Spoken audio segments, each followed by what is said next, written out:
This morning's debate to kick us off is entitled Dose of Reality, the Ethics and Politics of Drug Development. I've produced this debate together with Claire Fox, Director of the Institute of Ideas. She can't be here right now, she's chairing a debate on democracy in another room, but she's here in spirit. We're going to discuss a range of issues, but tying it all together this morning is a single question that I want us to focus on.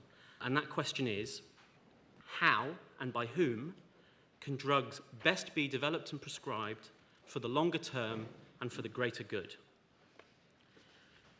That's a question that relates to a number of recent pharmaceutical controversies, including only this year, bitter rows over cholesterol-lowering statins and their alleged side effects, renewed concern about antibiotic resistance and superbugs, the impact on the economy of mergers and acquisitions and closures in the pharmaceutical industry, and the question of which treatments should be offered or indeed denied to particular patients. We may even discuss this morning the Ebola outbreak in West Africa and elsewhere, because it's worth remembering that no specific pharmaceutical treatment for Ebola is currently approved, although research is ongoing. All of these are areas of concern at the highest levels of government. David Cameron's had a thing or two to say about several of them. And we're really fortunate this morning because we've got a very eminent panel of speakers, all of whom have been protagonists in one or more of the controversies I've just mentioned. And the format in which they're going to speak is a little bit different from most other Battle of Ideas debates. So instead of having several prepared presentations followed by a more free-flowing debate, we're going to have one longer presentation from one of our panel speakers, and then our other panel speakers will be invited to respond to it freely, and then I'll bring in you, the audience. So setting the scene for us this morning, sitting on my far left, is a veteran of the pharmaceutical and biotechnology industries, Dr. Elliot Forster. Elliot is Chief Executive of the biotechnology company Creabilis. He's also Executive Chair of the Life Sciences Initiative MedCity. He'll be explaining a bit more to us about what that is, but it's a position to which he was appointed by the Mayor of London earlier this year. And he was previously Head of Development Operations in the EU and Asia at the pharmaceutical giant Pfizer. He's going to speak for about 15 minutes or 20 minutes at the most, and then responding to what he says. I got the message. Yes. And then, because I'll be strict. And then responding to what he says will be our other three panel speakers. On my far right, we have Danny Altman, Professor of Immunology, Head of the Human Disease Immunogenetics Group, and Director of Research Strategy at Imperial College London. And he's also Editor-in-Chief of the journal Immunology. So if there's anyone who knows anything about bacterial infection and antimicrobial resistance, it's him.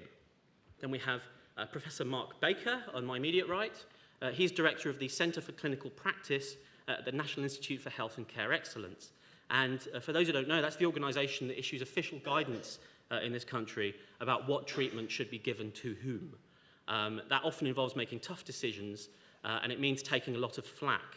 And that's given Mark the sort of thick skin that's perfectly suited to being at the Battle of Ideas. And then last but by no means least, we have on my immediate left Dr. Claire Gerada, who's a general practitioner and who's medical director of the NHS Practitioner Health Programme. Previously, Claire was chair of the Royal College of General Practitioners and was a senior medical advisor to the UK government. And last year, the BBC programme Woman's Hour included Claire in its power list of the 100 most powerful women in the UK. I had better watch my step. Elliot, what can you tell us about the ethics and politics of drug development? I first came to the Battle of Ideas 9 years ago when the first year had clearly passed and was a success, and decided to go on incredibly now for a further 9 years beyond that. Time does pass. When I arrived here 9 years ago, we were in a much smaller environment. The buildings were smaller, and I also didn't need to wear glasses in order to see. Times do change. So what I'd like to do this morning is, I hope, engage in this debate, because really this is a debate for you. It's not really for us. We're happy to sit and chat amongst ourselves for 90 minutes, but really what we'd like to hear from is this group here. I'd also like to say thank you very much to Sandy, to Claire in her absence, and the Institute of Ideas for the invitation to speak, but also for continuing with this campaign in which all of us are able to engage in a sensible conversation about medical research, drug development, and patient needs. So before I start to build the proposition, and because it's me, it'll be a simple one, what I'd like to do is give us 3 things to think about. I remember when I first arrived at university to do physical chemistry, on the board, which had to be 30 feet by 20 feet, was a thing called Schrodinger's wave equation. And some of you may know Schrodinger's wave equation.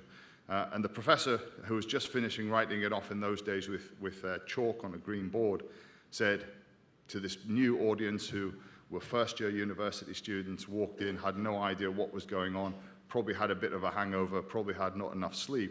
And he said, "This is Schrodinger's wave equation." And we all said, "Oh, that's good." He said, "Don't worry about it. I'm telling you this is what it is. It will come to you as you think about it." And when I got to the 43, I went, that's right, Schrodinger's wave equation. So 3 things to think about, maybe in the context of Schrodinger's wave equation. And these are not in any particular order. The first is dementia. Dementia of all forms, Alzheimer's disease, vascular dementia, tau-based dementias are a problem. Today, as we sit here, about 800,000 people in the UK are affected by dementia of one form or another. It's estimated that by 2025, which is only just about a decade from now, that number will be well over 1 million in the UK, and worldwide, over 60 million. As we sit here today, there is one treatment available, and it is a symptom-relieving treatment. There are no other treatments available. In terms of the science, there are really only 2 underlying mechanisms that we have found so far that will treat Alzheimer's disease, of course, a prevalent form of dementia. That's one thing to think about. A second thing to think about is the 60 million of us who live in the UK all have data sets that we walk around with. What time of the day were we born? What were we born with? When did we get our coughs and colds? When did we break our arm for the first time? When did we have our first chronic disease? What did we do to treat those diseases? How did we die?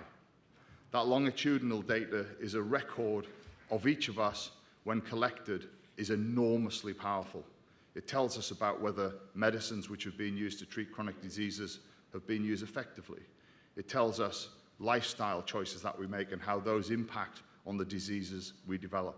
And you combine that with an increasing knowledge of genetic and epigenetic phenomena that drive all of these outcomes, a phenomenally powerful data set that can not just help us today, but more importantly, will help our children, our grandchildren, and our grandchildren's grandchildren all around the world. We don't have access to those data today, not because we don't have those data. Second thing to think about. The third thing to think about, there is a general lack of literacy about medicine and science in this country, unfortunately. I'm sure that's not true of this room at all. You're kind of voting with your feet. With that lack of literacy comes a lack of understanding, and unfortunately, out of a lack of understanding, in all walks of life, in all parts of society, grows suspicion, conspiracy theories, assumptions which are often wrong. Because of that, we can lead ourselves to misinterpreting outcomes, misuse of data. And this is not just true, by the way, of the lay folks. It's also true of specialists, and maybe we can talk about that during the debate. But that lack of understanding leads to misuse. And its most extreme form, it leads to suspicions about things we should not be suspicious about. And it leads us not to be suspicious about things we should be really suspicious about. And so the third thing to think about is scientific literacy and what we do about it. Right, I can get on with the talk now. All right. So as Sandy kindly said, in the early part of this year, the Mayor of London was kind enough to invite me to help him and the rest of the organisation in London to try and do something about life sciences and the economy. And so we launched a thing called MedCity. The premise of MedCity is very, very simple. It is simply to improve our economy, and I'll talk about that in a second, with relationship to all of the life sciences activity that go on in London. And I think on my panel, all of us are London-based, at least through work. And just look at the diversity that we have here. That diversity in London is phenomenal. We've just had a Nobel Prize, another Nobel Prize awarded last week in London. One of the co-discoverers of Ebola is based in London. We have 3 of the top 5 universities for research on the planet in London. But none of this has really been joined together to help with 2 major things. One is the economy. So of course the economy can be helped. So it's new jobs, new investment, and new companies. That's great. But what's also really, really important is to get out new products, because the innovation that comes through life sciences brings new products to the market and helps with patient care. It helps with outcomes. It helps with new therapies to treat disease. And all of those things are very important. So MedCity was launched in order to try, through the life sciences activity that's going on in London and then more broadly into Oxford and Cambridge, ultimately, to drive the economy for those 2 elements: new jobs, new investment, and of course, new products. One of the scary things, just for a moment at a tangent, and I'm keeping an eye on the time, is that there are 2 products which are used to treat inflammatory disease, so things like rheumatoid arthritis, which were invented in this country, but were sold from this country into the US. And the US companies who own those drugs now take not only the profit from the sales of those drugs, but the US as a country then gains the benefit of the taxation on those profits, which they can then plow back into the National Institute of Health, basic research, scientific endeavor. So we lost that, and we lost those opportunities because of our really lack of coordination. One final word on MedCity. What we've said about MedCity is that it needs to be an element of collaborative competition, and I want to come back to competition in a moment. Ultimately, I hope to address Sandy's question. The thing about collaborative competition is we all should compete, but really understand in the broader context in which we are competing, and bringing those 2 things together, we believe at MedCity will help us achieve this ambition of transforming access to investment, new jobs, new companies, and new products. Finally, with MedCity, what we've also done is try to anticipate the future. It really is, there is no point, and I think the Wellcome Trust are admirable for the direction they take with this as well. There's no point in just redoing the same thing we've already done once, twice, 3 times before and expecting a different outcome. That's just simply madness. So what we've got to try and do are new things, create new boundaries, new interfaces, new ways of speaking to one another, which will lead to that discovery and ultimately to that innovation. And things like this are perfect examples of it. So let me just then talk a little bit about competition, recognizing I need to move on a little. So competition, if you like, is a phenomenon we're all familiar with through Darwin. So one might argue that natural selection is a perfectly competitive environment in which organisms evolve. Now, if there are any evolutionary scientists out there, then I apologize for making this join right now, but stick with me for a second. So one can argue that natural selection is a competitive process. And we know through natural selection all sorts of different organisms arrive. Humans have arrived, monkeys have arrived, bacteria have arrived, viruses have arrived, huge oak trees all the way out to snakes that slither between the stems of those oak trees. So natural selection we're very familiar with. It is a form of competition. It's a competition of resource, it's a competition for survival.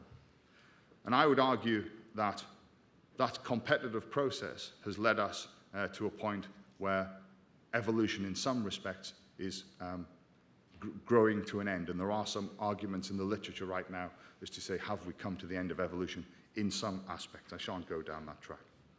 But through that competition, we've had innovation. If I now come across the other side of the argument, we've had some innovation and we've had some success. And what I would propose, and I'll come back to why I think this is the case in a moment, that competition and competitive entities, and don't just think about business as competitive entities. For example, the Gates Foundation, which is the largest private donor of medical research money as a charity in the world, the Wellcome Trust actually is second, use competition as a way of driving excellence. So, for example, the Medicines for Malaria venture, which I think we would all support, uses competition to find a way to find new medicines for malaria. And in the same way, the pharmaceutical industry and the medical devices industry have engaged fully in competition. And I think we could strongly argue that through those competitive processes, we have brought to bear innovations which have transformed many diseases that afflict our modern societies and societies around the rest of the world today. One of the instances, which I'm sure we'll get to talk about, and Sandy's already flagged, is the emergence of statins. And for those of you who are not familiar with statins, statins are used to reduce, actually to change the ratio of the types of cholesterol we have in our blood. It turns out that if you change that ratio in some ways, then it helps with cardiovascular disease. It reduces the number of heart attacks, it reduces high blood pressure. And of course, there is a distribution of how well those drugs work. Some work very, very well, some don't work so well. But what's happened through competition is there have been many, many forms of these drugs have emerged, allowing medical practitioners to begin to understand for each patient which is the best of those medicines.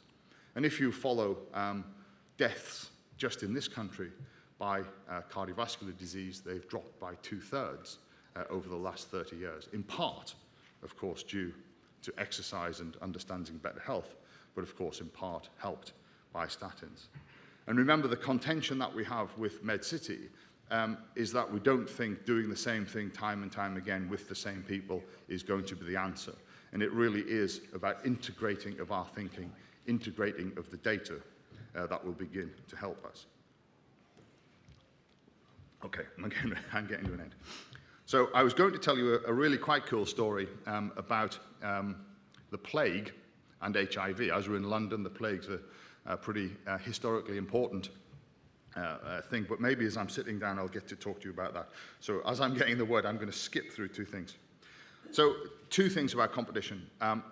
Competition, I believe, through industry, through competition for resources in order to conduct clinical discovery, basic research discovery, and the fundamental understanding of disease is the way to deliver the best innovations to produce the best healthcare outcomes for all of us here, in our wider society, and around the world.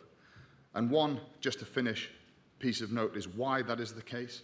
So if you're conducting a clinical trial today, then there is huge competition for those patients in order to enter those clinical trials. And in order those patients enter those clinical trials, the quality of thinking, the quality of clinical trial conduct has to be such that those patients and their doctors will choose to enter those patients into your trial. So even at a fundamental level, put aside everything else, at a fundamental level of making drugs work through the drug development process, comes down to excellence driven by competition. Thank you.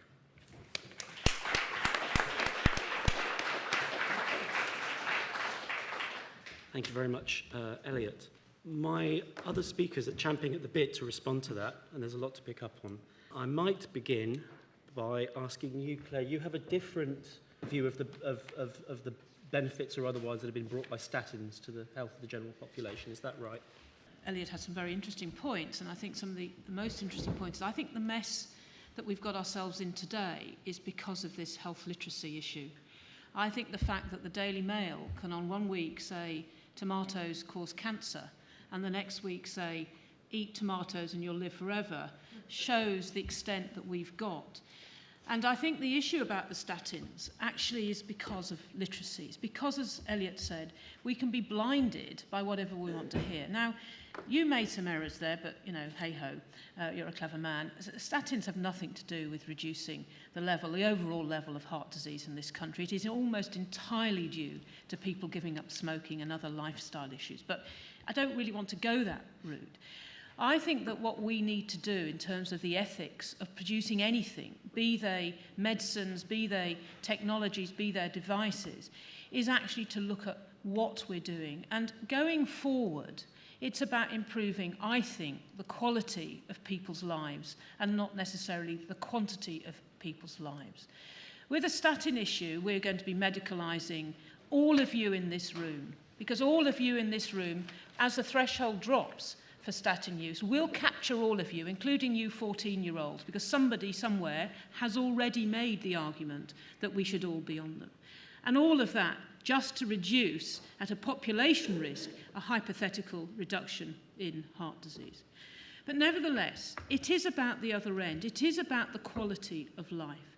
And unless the clever people around this table, of which you have some extraordinary brains around here, and I suspect in there, start to think of that, actually what we're going to end up with is what we end up in most care homes, and any of you that go round there, which is the drugs trolley going round for patients, people who have profound dementia, who have many multiple morbidity, who are actually, the truth be known, like my father was, waiting to die. But actually he's on 10 or 15 different medicines. At the cost of what? The cost to him of becoming constipated one day, diarrhea the next day for nothing. Or the cost to you of the unintended costs of actually putting resource into where they're not needed. So I think, ladies and gentlemen, and I will shut up in a minute, I think it's important that you, as intelligent people, try in your own way to improve the health literacy, the scientific literacy, whatever you want to call it, of all of us, through simplifying what you talk about in terms of science, to making sure people do look at newspapers and not take at face value what they're doing.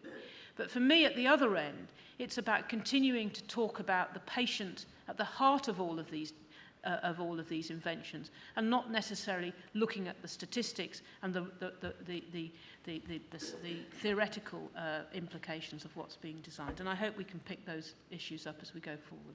Mark. I am in danger of agreeing with Claire on the principles, even if I choose to disagree on some of the detail.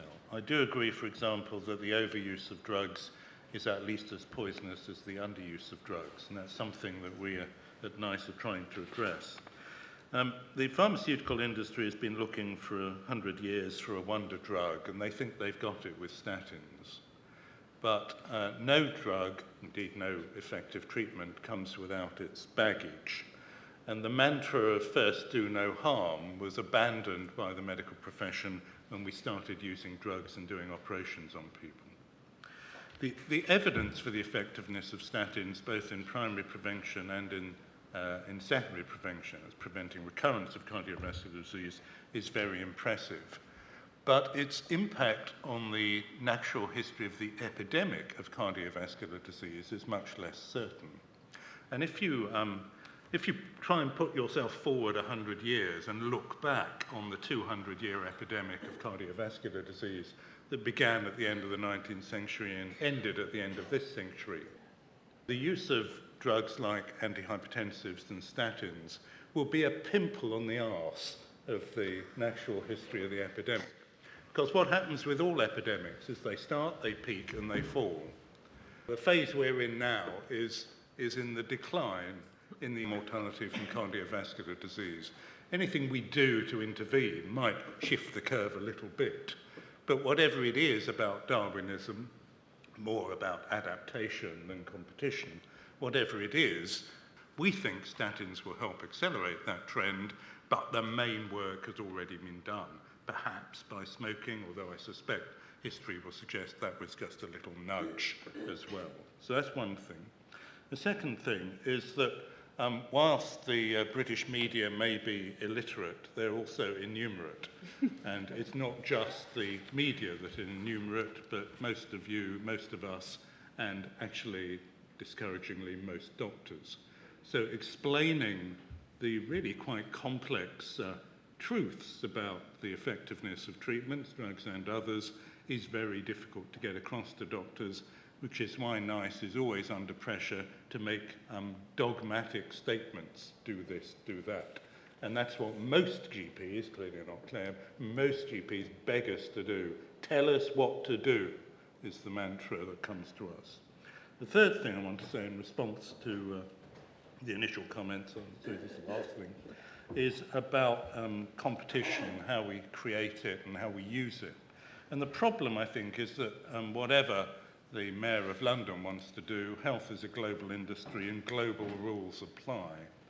And as 50% of global health expenditure is in North America, it's North American rules that largely apply to the health industries.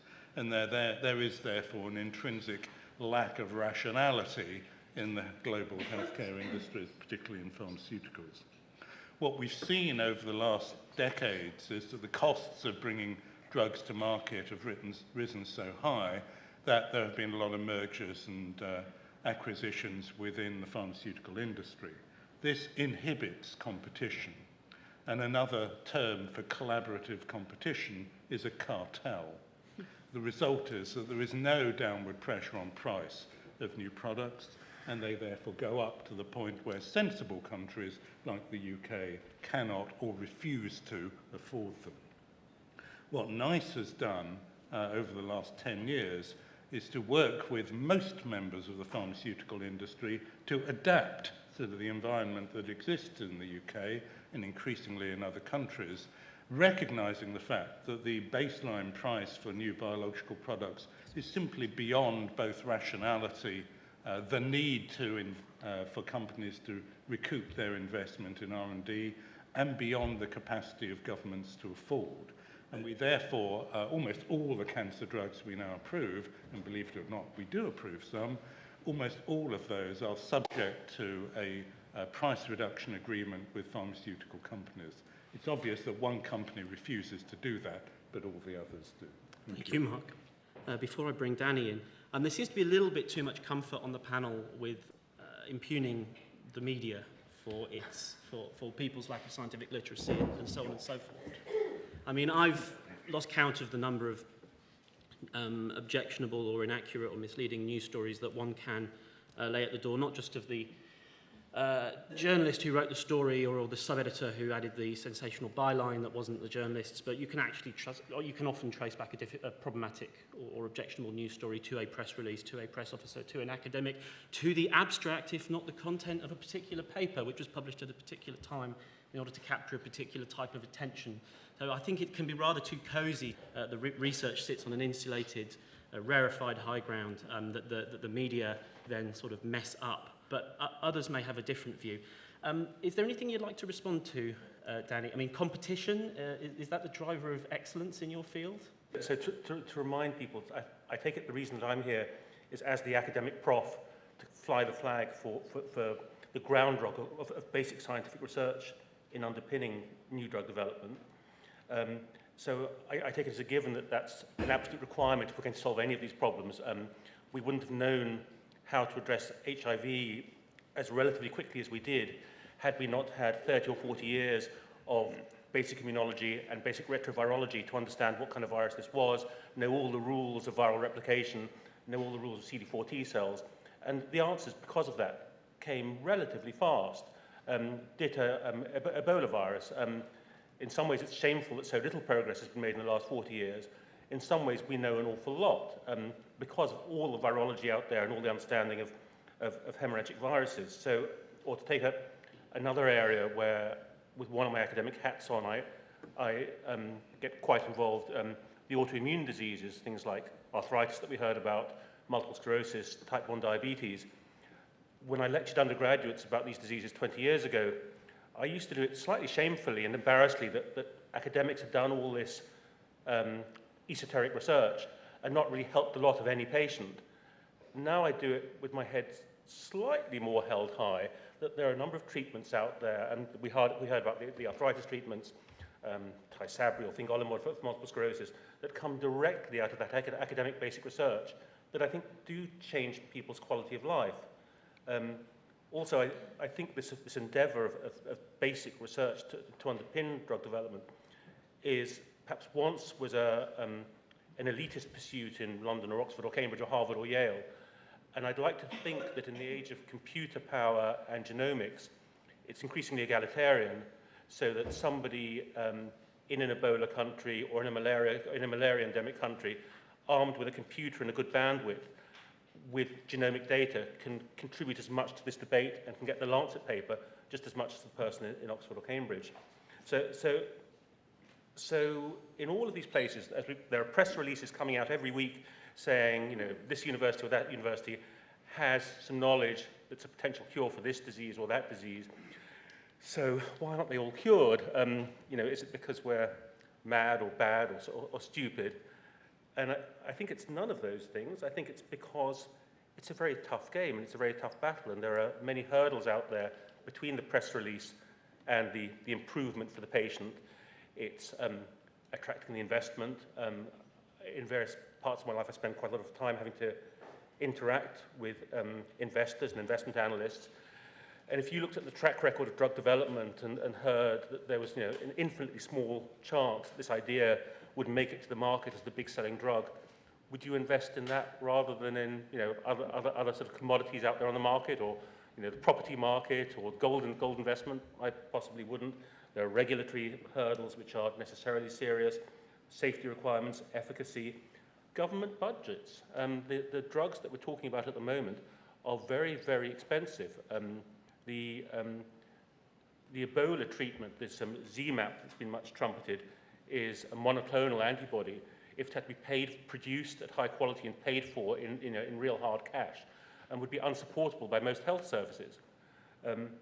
So perhaps there's a debate to be had that's a different debate to the one that we can have here, that's to do with what kind of governments people want to vote in and what kind of spending priorities they want and what kind of taxation priorities they want to build the structures that can pay for the health services and the treatments that we want. You know, what a disgrace it was that for Ebola, 40 years down the line, we had no real treatments and we had no drug rollout.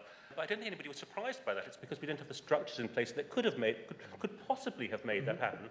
And perhaps we need to look for more creative solutions, more philanthropic solutions. People like Gates, Wellcome have shown the way. Perhaps we need greater powers and funding to people like WHO to be able to override those purely kind of economic priorities and find ways through this. So the only one other point I wanted to bring up, we talked, Elliot brought up the point about big data, yes, and the role played by big data. Can I just make the point that there are two sides to that? Some people would view it or report it as a very big brother issue and in terms of conspiracy theories and concerns. Can I just say that for UK biomedical research, we've punched above our weight, but the amount of money spent on biomedical research in the UK is something like 1/200th of what the USA can muster. So we have to look to our unique selling points and things where we can really do well, where we have unique attributes. One of those is that we're a country with quite good healthcare, quite joined up healthcare, and the National Health Service. That makes us unique contributors in this way in terms of what we can contribute to medical research. So there was an effort in the US to establish a birth cohort to be able to follow people from birth to death in terms of risks and lifestyle choices. It couldn't be got off the ground in the US because you can't follow a whole cohort of babies born in New York or Washington or wherever, because the health service doesn't allow it. This country does, and we have both birth cohorts in the UK Biobank, and that gives us a unique role in medical research where we really can punch above our weight. The things that Danny just mentioned that we can't necessarily tackle in this debate, actually we can. This debate is about how and by whom can medicines best be developed and prescribed for the longer term and the greater good. We can discuss all of those things, taxation priorities, and so on and so forth. It's all on the table. Elliot, I'll let you respond to your critics, but one thing I wanted to put to you, I mean, in your introduction, and it was reflected in some of what Danny just said, you elided evolution by natural selection, commercial competition, philanthropic endeavours. I mean, you say competition is very important, but it seems everything is competition when it's convenient, and yet market failures that might mean that we don't have an Ebola treatment to hand fall conveniently outside of your narrative. What do you say to that? One has to be careful in understanding that competition can only work if there is infrastructure in place. And I think Danny has exactly said that with respect to Ebola, which is clearly on many people's minds at the moment for obvious reasons, there's a missing continuum. So we knew about the virus, we've seen some patients, but the feedback of information from those patients was largely missing. There hasn't been much basic research, a little bit, but really only very patchy in the likelihood of that winning in terms of then making a breakthrough therapy, and that then in turn leading to organizations such as charities or drug companies getting into it is simply an absence. I think what we will see, and rather like the HIV story, is a real acceleration of that. We can see it now. I mean, ZMAB is one example where a private organization had for different reasons actually, but it understood that it might be effective. Unfortunately, there were only 3 doses available, and now it's having to be manufactured. So I think for competition to work, I do believe in the free market personally, but I don't think it should be an unfettered free market, and by definition, for a market to work, it's got to have a structure. You can't sell a cabbage unless you've got a cabbage stall. And so that's the... I think we need to be careful about that. But I actually do believe that competitive collaboration, which is not a cartel, competitive collaboration is a way to go forward. The competition is real, so it is about excellence and about seeking excellence, and the filtration of excellence is through that competition. Again, one has to be careful that that competitive process, the process to win, is regulated, and we've got plenty of examples where, and not in the field of science, but beyond that, where that can be unfettered. And the collaborative component is really about a common desire, working towards a common goal.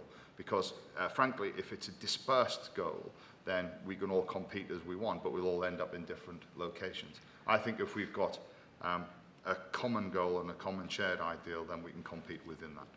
Can I, sorry, just quickly, and then I'll bring the audience in. Just bring this back down to grassroots. We're talking about the ethics of drug production, and I just want to throw in that my patients do not have single diseases, and the problem about drug production is we look at single problems. So we look at, I mean, we take Ebola aside, none of my patients have yet got Ebola.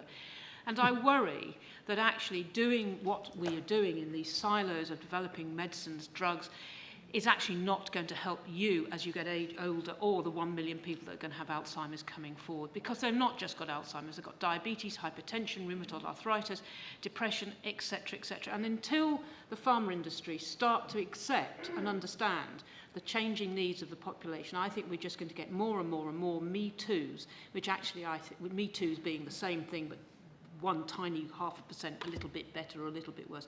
So that's, to me, the fundamental ethical issue about pharma and where we're moving forward. Okay, I'm going to bring the audience in, and you can put some pressure on our speakers. Hi, Fiona Fox, Science Media Centre. I totally agree with Sandy. Sorry to everyone else on the panel, but I agree with Sandy on the media. Just think it's way too easy to blame the media. I suspect we're all in this room, and indeed I suspect you're on the panel because the media cares about these issues, gives huge coverage. Science and health is no longer the ghetto it was 20 years ago. They get stuff wrong, but often it is because of the press release, as Sandy said. But my question is more fundamental to the subject, which is, I just wonder, the nice guy talks about, you know, they constantly refute, not, yeah, nice in both. Constantly having to turn these down because of the profit motive and the price of these drugs. And I just wonder whether it is now time to have this debate about whether drugs should be treated differently to food and furniture and everything else we buy, and that the market forces just doesn't go with this, where you have to drive up your profits, where you can't come up with a drug for Ebola because it's not a disease that affects the West. And, you know, I keep hearing all these things, and everybody on the panel agrees. And yet, can't we do this differently? Can't we go down the Gates welcome kind of route and do this in a different way? And accept that the one thing that can be done outside of market forces is drug development. You've got AstraZeneca saying we are no longer looking into drugs for depression because it's not profitable. I mean, this is at the same time that they're telling us that the depression is the biggest drain on the economy and cause of sickness. It just doesn't seem to be working. It seems to be a bit broken. I'm Tamandra. I'm actually chairing the big data discussion later on, so Sandy and I will be collaborating later. Competitively. Competitively, quite likely. I wanted to come back to the question you started with, which is the ethics and politics of drug development, and ask about the key ethical question seems to be that in order to develop drugs to work on human beings, you need to test them on human beings at some point. And that's why we have regulation regimes, so that you can't just go, hey, we've tried this on rats, that's great, let's sell it. But what's the balance there between protecting people from untested drugs and actually getting things to market quick enough? Because I know the treatments for Ebola are being kind of fast-tracked through this, but that's not always done.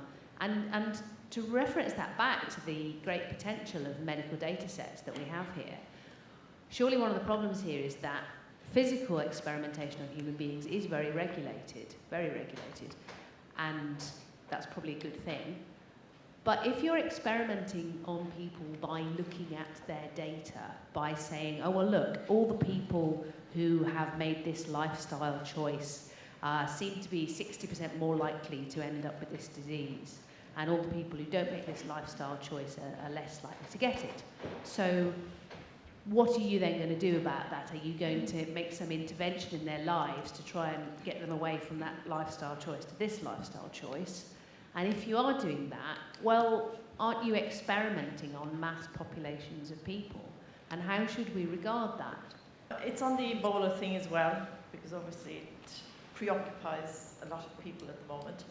And I guess it's following on from the woman's comments at the back, because I have understood that on a very basic economic level, there's been so few people who've died from Ebola. Excuse me. Apparently before the current outbreak, it was something like 2,400 registered in Central Africa, which I think worked out at something like 60 people over 40 years. And so consequently, I kind of understand why there isn't a treatment for it or a vaccine against it, because there is, what's the incentive to develop either treatment or a vaccine against it if it's so small? And if profit is the motive, then surely we have to take it out of the profit sphere, because this is a social problem as well as a health problem. And in the interest of common humanity, isn't there a need to reconsider how we deal with problems as rare as this, but as problematic as this? Hello, I'm Alison Alistair, I'm a GP. Professor Baker, you suggested that British press and some doctors are illiterate and innumerate. I'd be really interested in your explanation to me about the risks and the benefits of statins. I'm interested in your explanation. I'll let you answer that straight away, Mark. You want me to conduct the entire statins debate here now? I think someone was concerned they'd been charged with illiteracy and innumeracy. So. Okay, I didn't actually say all doctors were illiterate and innumerate, though too many doctors... You just excluded me, so I think as there's 200,000 doctors, that means 199,999. I mean, it seems rather convenient that every member of the public, apart from the ones in this room, and every GP, apart from the two in this room, are illiterate and innumerate. Surely we're dodging something here. Well, I haven't said that. Okay. You can put words in my mouth, but that doesn't mean I'm going to say them. That's fair enough. That's fair enough. So, the basic issue on statins is there's no doubt that they work. They work certainly with people with cardiovascular disease. That is not controversial. The issue is whether we should give them to well people in order to prevent bad things happening in the future. And if so, at what level of risk should we give them to people to prevent bad things happening in the future? The UK and Europe in general has generally been more conservative than North America in determining that, and we still are. North American guidelines are actually quite close to the horrendous scenario that Claire describes, so you might as well put it in the water because hardly anyone is excluded. We're miles away from that. Okay. And I think the principal issue for statins and primary prevention is a judgment on how important drugs, both hypotensive drugs and statins are, in affecting the graph of the decline in deaths from cardiovascular disease. And what's really happening in the cardiovascular disease scenario is a shift from dying from myocardial infarction, heart attacks, to dying from heart failure. So people are living, people with cardiovascular disease are living 10 or 20 years longer than they were 30 years ago, but they're still dying of cardiovascular disease, just a different manifestation of it. And I don't think we've really understood, and certainly haven't explained adequately to either the public or indeed to the profession, what these complex dynamics are within the cardiovascular systems of the 60 million people in the UK. Now, I'm not blaming doctors for not understanding this. I'm just saying that they don't really grasp all the nuances and all the subtleties of what is really quite a complex change in the natural history of our population. Okay. And when we can fully understand and explain it, I hope that doctors will understand it. But that's not the case now. I mean, I don't necessarily blame the Daily Mail for their headlines. They may be lunatic, but they're selling newspapers. It's the business they're in. And I don't blame doctors for not understanding everything about everything. You can't. Except That's why general practice is such a difficult job except to that, do. again, with the statin issue, GPs have been made responsible for explaining to our patients the pros and cons. And so it is important that we understand. And I don't understand. I'm one of those illiterates, by the way, with respect to this. It's the most complex. A simple question, and I don't really want you to answer it at the moment. Should people over 80 with no risk factors, other than they go to die probably sooner than if they were my age, with no risk factors, should they be on statins? And nobody can answer that question for me. And we have all these 80-year-olds and 90-year-olds and 100-year-olds on these medicines, which do have side effects. So actually, I think there is issues about literacy, but I don't think it's solely the issue about doctors. I think it's the issue of how it's presented. And to pick up on Fiona's point, and sorry, Sandy, that's right. I don't blame the papers, but I think the papers and the media tap into and have the same illiteracy as the general population do, or most of the general population. So, for example, the issue of confounders. So, you know, the rate of lung cancer is increased because people wear short skirts. You can actually see a correlation between length of women's skirts and the rate of lung cancer. Of course, it's a confounder. It's completely irrelevant. So I think it is mainly tapping into the same issue that people don't understand. People don't understand what average means, you know, we should all be above average, etc., etc. And you see this riddled. So it's not, of course they have to sell newspapers, and I suspect Sandy's right. It's the people that write the papers that want to make the headlines. But I think it's important that we fundamentally change literacy, because we're going to lose the best thing that's going to happen, which is care.data, which is big data, because of this issue about people being so fearful. Health literacy then translates to people being fearful about things that they shouldn't be fearful about. Danny, what did you want to pick up on? So there were 2 points of the question I wanted to pick up on. One was this question about what point you start testing it, the ethics of that. You know, to state the obvious, there's an evolution since the Helsinki Agreement of very tight guidelines and very tight regulation for very good reasons that we all buy into. And in this country, we're regulated by various bodies, including the MHRA, in the States by the FDA, and that imposes a very strict structure. And so to get from your phase 1 to your 2 to your 3 clinical trials involves you in many tens of millions of pounds or dollars, which means you have to be very sure of your hypothesis and your drug, and many will fall by the wayside. I'd like to think, and when I look at the situation now, that we are involved in quite a kind of iterative and intelligent debate according to medical need and urgency, not where we drop our ethical standards, but where we can debate how we do it and how we go about it. So, for example, one field that I've been very much involved with is the idea of human challenge trials, where if it's something where you can do the kind of thing where you pay volunteers to come to a medical centre, get an experimental vaccine, and then get challenged with your dose of flu or typhoid or whatever it is, they come and do it. And that's a way of fast-tracking that process in an ethical and controlled way. And some people even do it as a little hen night party. It's a slightly sort of bizarre hen, you know, the typhoid hen night parties, not everybody's taste, but some people do it. So there is a sort of iterative process out there. The other thing I'd say is, you know, Fiona and various people have mentioned how do we take this out of the profit sphere where there's real need for, you know, for Ebola or for diseases in the developing world. It's a much bigger political debate, but I think there are models out there for how to do it. We've talked about, you know, philanthropic investment by people like Gates. one example I'm very keen on, which is partly funded by Wellcome, partly by Novartis, is the Novartis Vaccines Institute for Global Health in Siena, which is a kind of at a sort of profit, non-profit interface, but deals with real medical need in the developing world rather than profit. So I think there are possibilities. I'll let you come back on that, Elliot. I mean, we've had arguments, well, we've just heard from Danny, and we had more forceful arguments from the floor about sort of pharmaceutical exceptionalism. You know, this is one area where actually the market should not prevail as perhaps it does elsewhere. What do you say to that? Yeah, so, well, I wanted to add just one thing to what Danny said, and it was a challenge from the audience. All we've got is a white haze here, so I apologize if we can't. There's a challenge from the audience with respect to the decision trajectory for going into patients, and patients as the experimental animal. Well, we're entering a period in biological understanding and drug development in which it is actually irrelevant to test some molecules in animals because the animals don't have the system. It's not true really up to this point, it's just beginning.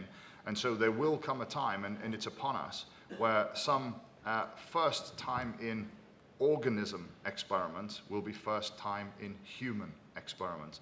And I think there are some real ethical as well as regulatory debates to be had around how we deal with that transformation, because it circumvents completely all of the thinking we had around Helsinki post 1964 because of the way in which the biology has arrived to. So I think it needs to adapt in terms of regulation, but we also need collectively to understand how we're going to deal with the consequences, because if it is true that for the greater good one or two individuals, generally they're South African or Australian backpackers, to be fair, who take these drugs for the first time because of the way in which clinical trialing works. But if it is true, then what is going to be the public response to one of those volunteers dying because it's the first time that modality has ever been in an organism? And I think there really needs to be a level of sophistication in our understanding and actually projecting what we're going to do as we enter that phase. And we're in that now. That's not next year, it's not in a decade from now. We're here today. Right, the question I was so I'm an advocate of a mixed model. I mean, the reason that I'm so delighted to be leading MedCity is because I don't think that there is one modality to fix the issues we've got. I think it sounds like there's going to be some fantastic big data debates later today, so let's not, pick up on those. But that is the continuum. It's population understanding all the way back down to the sort of work that Danny is almost certainly doing in his lab, which is fundamental understanding of disease biology. And that doesn't sit under one umbrella. I think one of the problems we've got with a thing we call the pharmaceutical industry called access to innovation is fewer and fewer people are going into some areas which frankly are difficult. We've had the example of depression. There are lots of reasonable drugs for depression, but they move out. And it's because those organizations do make economic decisions about the areas they're going to, but some don't. There's an organization just out in the west of London I was at recently who are working on Alzheimer's disease. They don't have any drugs making any money for Alzheimer's disease, but they've been working on it for 26 years. And they have actually what I think is a national treasure in terms of neuroscience research, and it's at Windlesham, believe it or not. It's down the M3. I mean, it's absolutely extraordinary. I was there recently, I couldn't believe it. And this is a private organization. It's a company called Eli Lilly. It's an American organization. Some of you may have heard of it, most probably haven't. But they've made a conscious decision to continue to pursue this, and they recognize that it's going to be a sustained effort over decade after decade after decade. Sure. And so I think, I'm not an advocate that one size fits all, but I do believe that the strive for excellence and the competition that causes that striving for excellence is a way to develop. Eli Lilly are involved in some very interesting and controversial research into drug targets for autism as well. The point Elliot's made about the first trials in organisms will be trials in humans is very interesting. But the point from the floor that was equally interesting wasn't quite about that as I understood it. It was about the fact that we have all these ethical rules and regulations in respect of clinical trials and so on and so forth. And yet when it comes to looking at big data and having big data inform your public health policy, you know, you're effectively conducting an experiment of sorts on people that isn't subject to the same sort of scrutiny and critical thinking, and I don't know if that's true or not, but it's a very interesting proposition. It's an argument we'll be picking up certainly later on today. Right, there's a patient gentleman over here.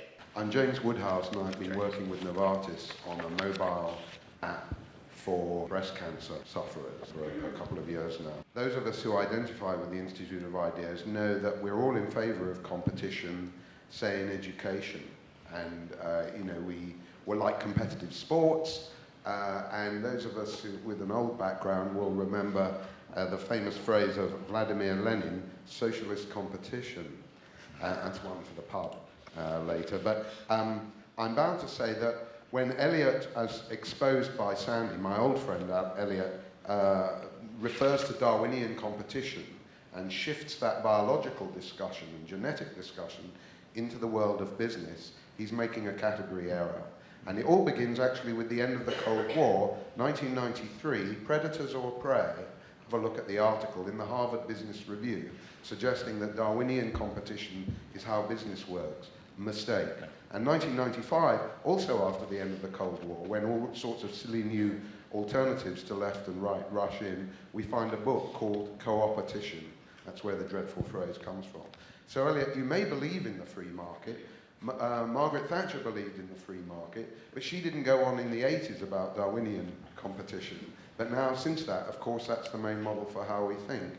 And although we can be sympathetic to competition, to put forward the view, as you did, that competition leads to excellence, Thatcherite excellence, I think just does ignore the point made by the nice man from Nice about cartelisation and price, not just price fixing, but the general lethargy of the pharmaceutical industry, which I'm sure Eliot would agree with, free market or actually oligopolistic market, where it is just preferring, like most sections of industry, in this respect it's not exceptional, to have much more money, cash in the bank for M&A, which you think is a good thing, rather than cash spent on basic biological research, which I don't think we've heard quite enough about. So I can't be getting along with our free market friends.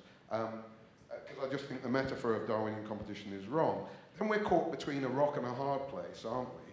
Because on the other side, we have our regulatory or state friends, and I think, Danny, nice what you said, but you put forward the view that the World Health Organization should coordinate research in basic pharmaceutical areas like Ebola. Is this the same World Health Organization that raised the threat level to 6 during the bird flu epidemic by Margaret Chan after having raised it twice in the same week? Is this the same WHO that has organised such a brilliant response to Ebola in the last few weeks? You know, give me a break.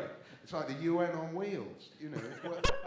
So that's one thing. Now, but I think, you know, we could have a little drink, Claire, you and me, about euthanasia, if that's the direction that you're going in, stressing the quality of life, not the quantity. But I think, just to conclude, yes. If you take our nice man from Nice, I just looked up, you said there was an epidemic of cardiovascular disease, am I right? I just looked up epidemic just to check us illiterates here, in other words, the public, right? You know, because we like the state, we like the market, but we don't like the illiterates. As an illiterate, I looked up epidemic, it says an infectious disease. Are you telling me that cardiovascular disease is an infectious disease? You say, do no harm ended with drugs and ops.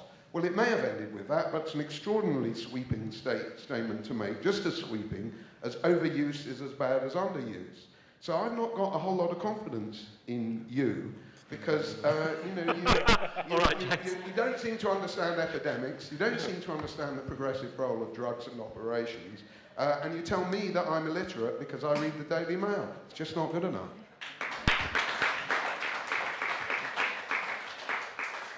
I'm on antihypertensive and statins.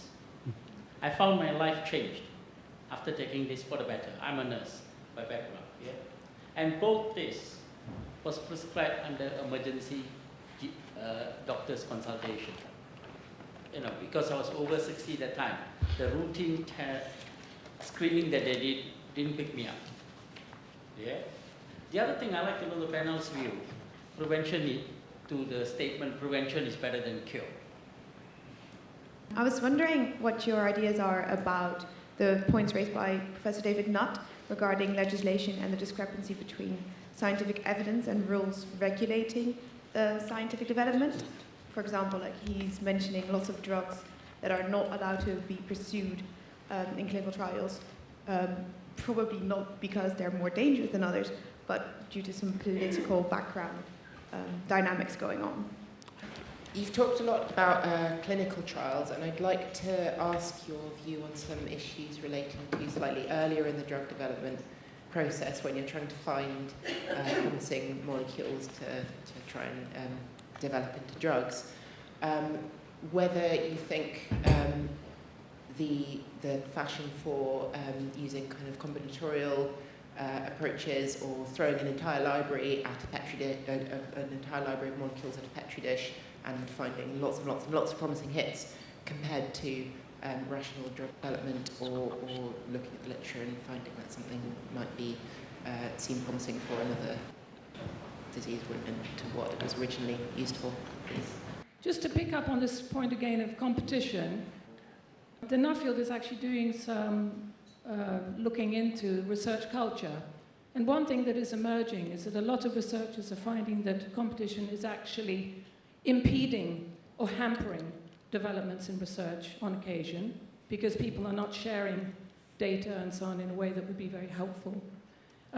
Also, the neo-Darwinian argument, which I'm going to second my admirable member of the audience, actually, if you look at that, there's evidence with the development of the mammalian brain that, in fact, we are also, quotes, hardwired to collaborate and help each other. We're connected beings, and the rush to find a solution to Ebola is not to do with competition, it's to do with an awareness of need. And may I add that a lot of research in the pharmaceutical industry for the third world countries or developing countries has ignored very, very major problems because they didn't see that there was much profit in it. And then finally, a point really just getting back to the big picture, which Claire Gerardo was referring to. As a GP, I also see a lot of elderly people on many drugs, far too many. And in fact, I had a 90-year-old man who came in saying that he didn't want any more of them. He threw his Dosset box on the ground with about 12 medications, of which probably only one was helpful to him, including a statin, which, what does it give him? An extra week of life, maybe? But on the other hand, it may affect his muscles and make him weak and liable to fall, which is a far greater danger to the elderly. And I'm going to be going to the Wreath lecture.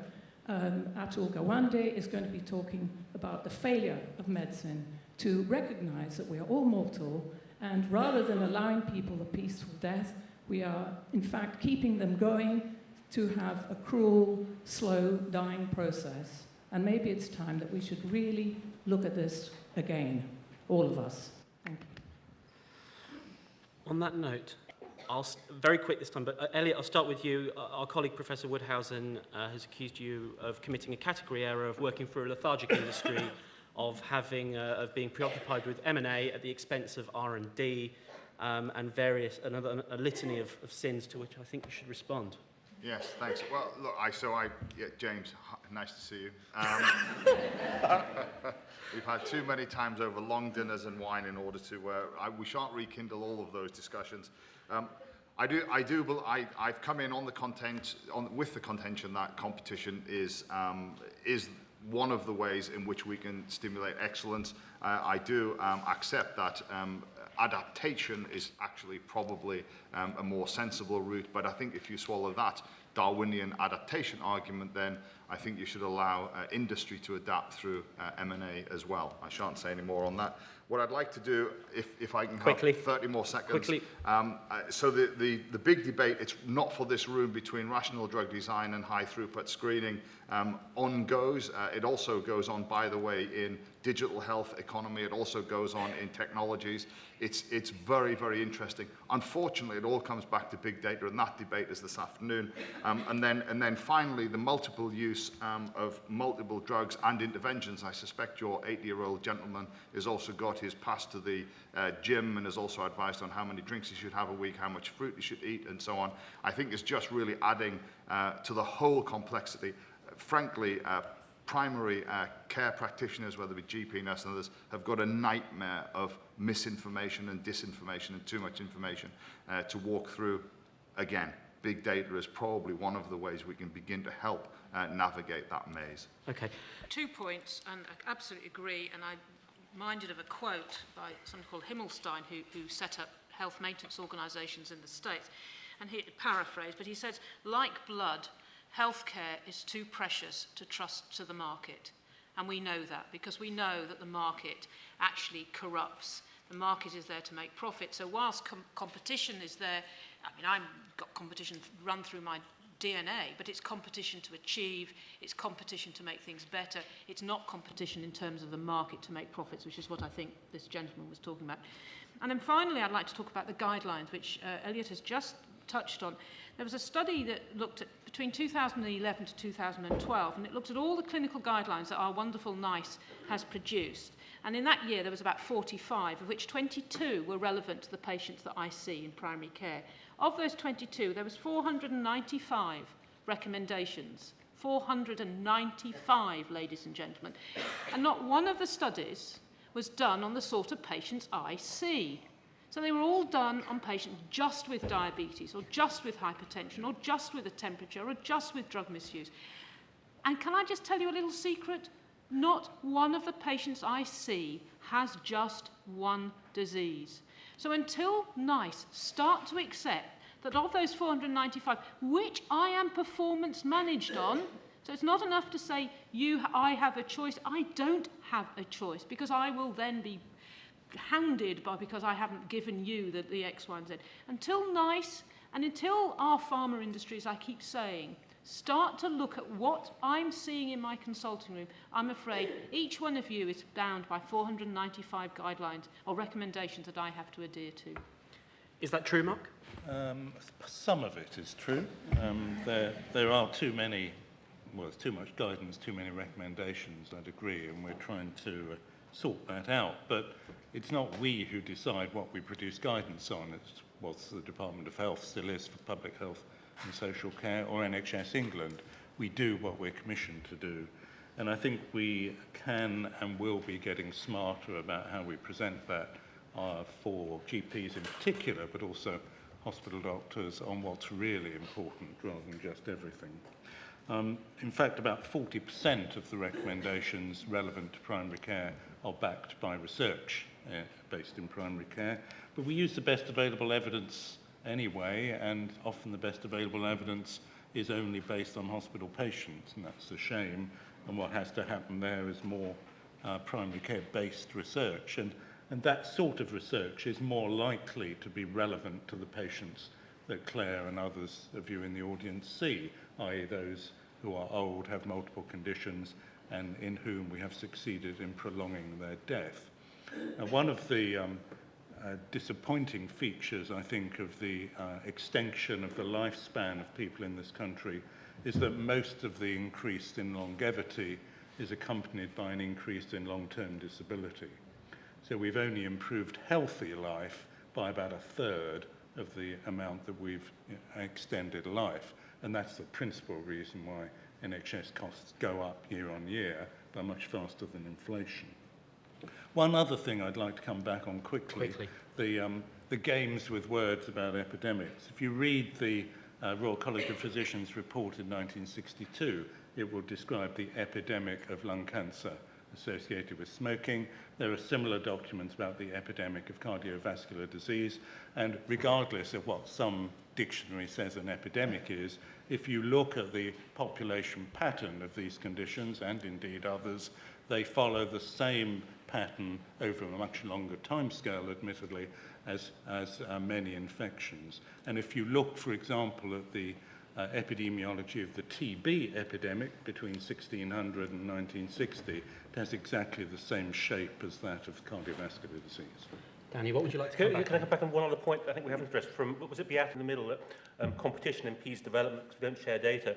I think there's a role here for people power and patient support group power, because if I look at some diseases like cystic fibrosis or muscular dystrophy, there's been a role for patient groups saying, if you don't pull together and cooperate and act like grown-ups, then you won't have our support. and those research communities did pull together, and also with pressure from funders, and the benefits were enormous. So I think there's a role for people power here to actually get the job done properly. It seems that for someone who spends their life defying nature and telling nature where it's got to stop, with biomedicines, that is fighting diseases and trying to stop evolution, killing us off. It is odd to use a naturalistic solution. We are human and we don't do what comes naturally. We work things out socially. And it may have resonances, there may be a correlation, if I might use a scientific term, but our competition is entirely different to the sort of competition you see in nature. And I think that's very important because it means we have a choice. We're the only things that do have a choice. And we can choose how we organise ourselves. And I'd like to ask the panel what they think about, I know it's only a little thing, but Cancer Research UK gets tons of money from the public, and they actually develop quite a lot of drugs that they then, and research that they then sell on. And I've only just looked on their website, so I'd like to look and see what you think about how that works and whether that's a good model. I've got one other thing I'd like to say, and that is, where did I get the idea that viruses don't work on, antibiotics don't work on viruses? Where did I get the idea that I'm on antibiotics, I mustn't drink? Where did I get the idea this won't hurt a bit? All medical practitioners are telling us little lies all the time because they don't think we can handle the truth. And I think you have to have a lot more respect for the general public.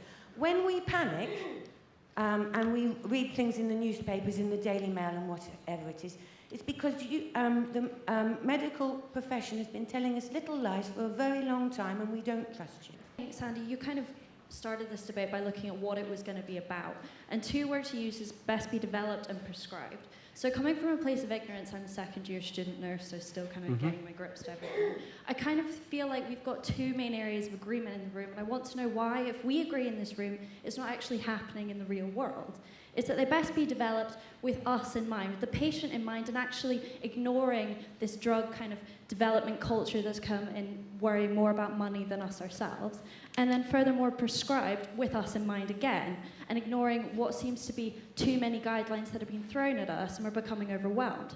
So I'm wondering why, if we all agree on these two things, why is it actually not happening?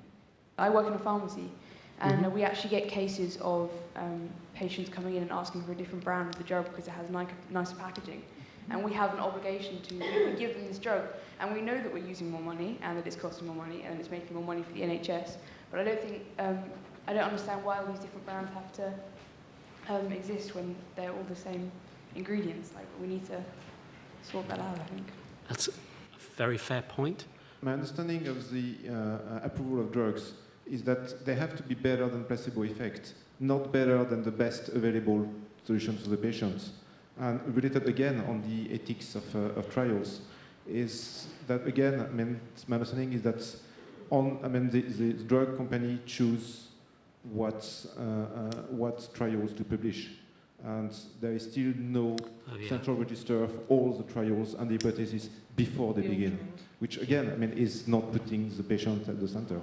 Things that are on the table include some powerful points from the audience about whether the patient is first and foremost in mind or not in the process of drug development, about little lies that are told to the public because the public is condescended to or not trusted, about the same drugs being meaninglessly distinguished from one another through packaging and folderol, and actually a very contentious point about which trials get published and how particular interests are brought to bear upon that.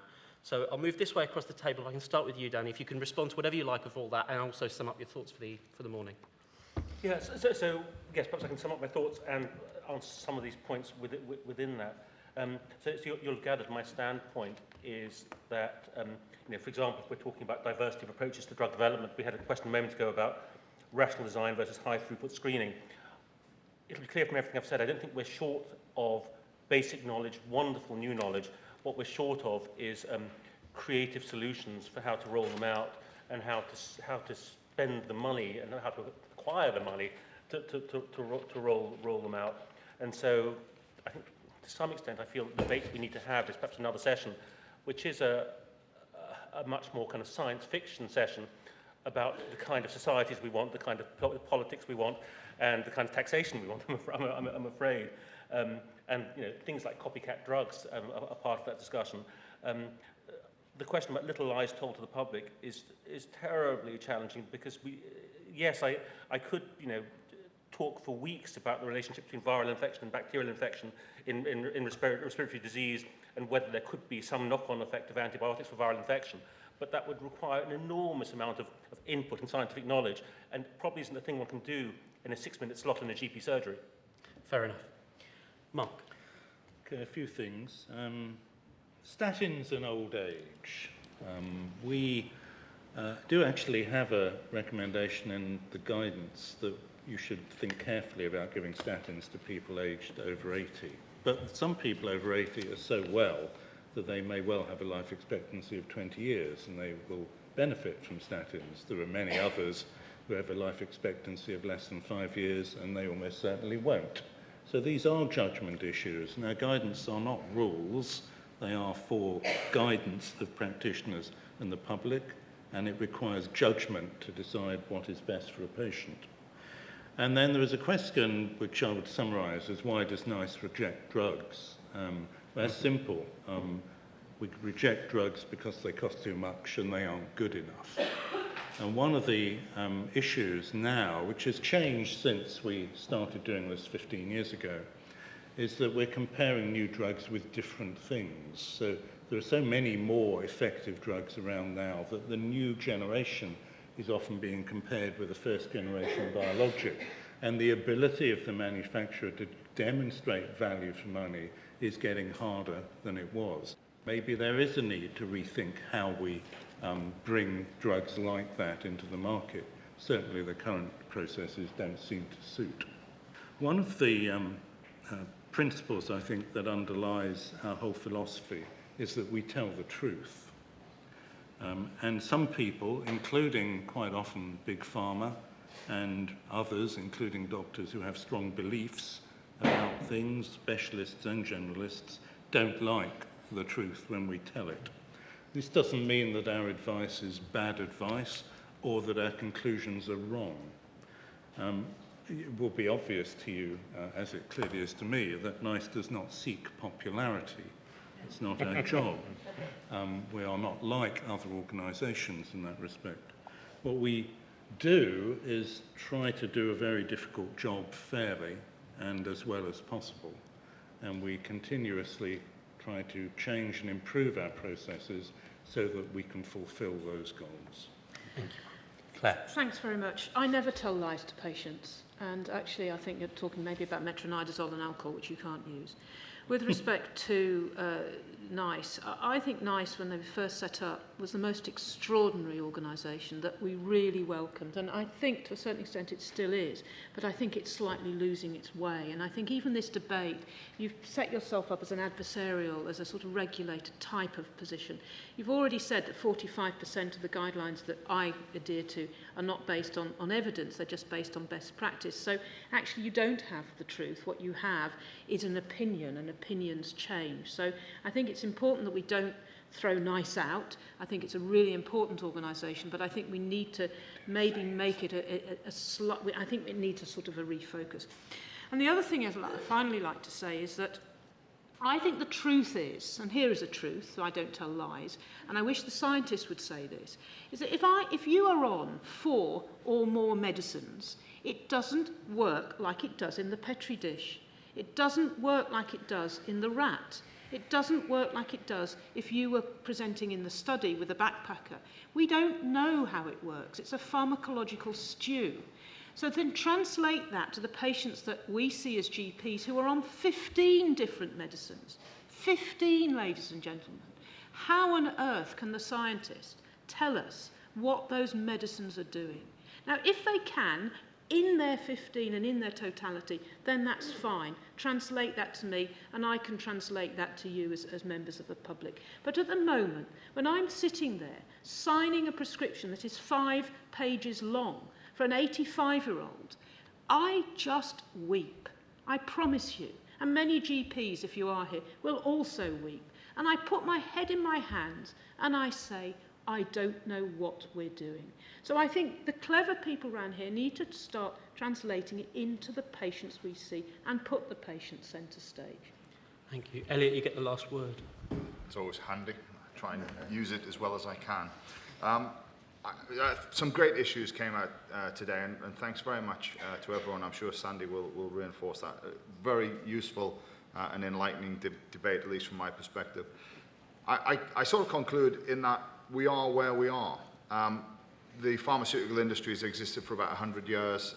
The med tech industry a little bit longer, where people were getting their legs chopped off and had wooden stumps put in place. The digital health industry has existed for about 5 years. Medical practices existed for millennia. Regulators have been around in one shape or form for about the same length of time. We are where we are today based upon all of that history and experience, and there are some places where experience and expertise are isolated, and there are other places where they're much more broad. What I would advocate for is to build new relationships as we're going forward. Discussions like this are absolutely critical. New relationships to solve for problems that have emerged because of that history, and for problems that we know in our society with health in particular that will emerge. I talked right at the beginning about the emergence of the epidemic that will be dementia in this country and around the world. So in conclusion, what I'd like to suggest is that we together find new ways of talking to each other, maybe grow a little bit of our common literacy, and solve for the problems that we know together we're all going to face. That's all, except can we please have a big round of applause for our wonderful speakers.